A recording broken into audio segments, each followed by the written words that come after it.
George Hyde Chambers was an English marine painter.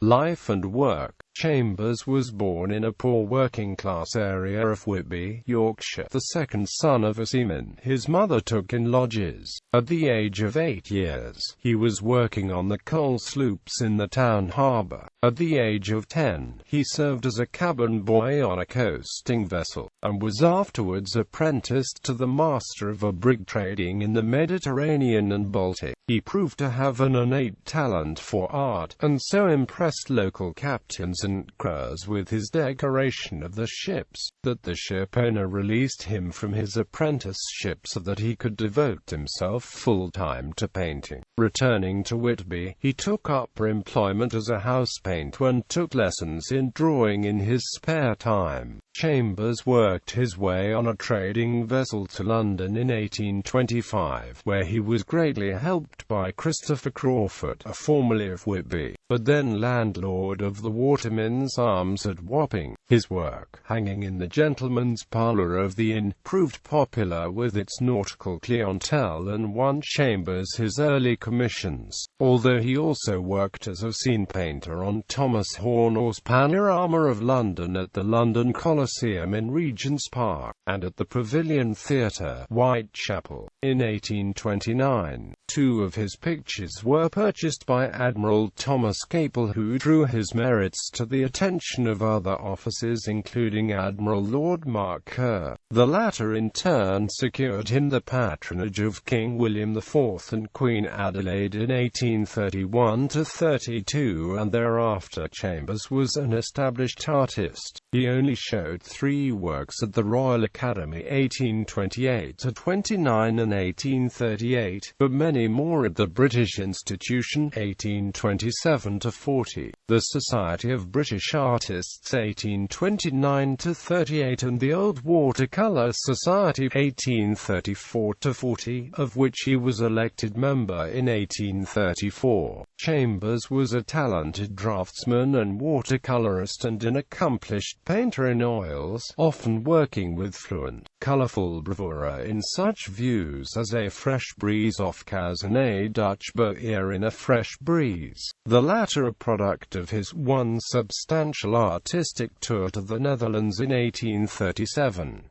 His most important later set-piece commission was the Bombardment of Algiers, 1816 by Lord Exmouth, commissioned by the Admiral's friends for the Naval Gallery at Greenwich Hospital in 1836, probably through the agency of E. H. Locker of the hospital, Exmouth's former secretary. He also painted 2 other pictures for the gallery. Chambers' career was hampered by personal diffidence in promoting himself and, when he began to succeed, cut short by chronic ill health. A voyage to Madeira in the summer of 1840 failed to bring improvements and he died of heart failure at Brighton on the 29th of October 1840. He left a widow and 3 children.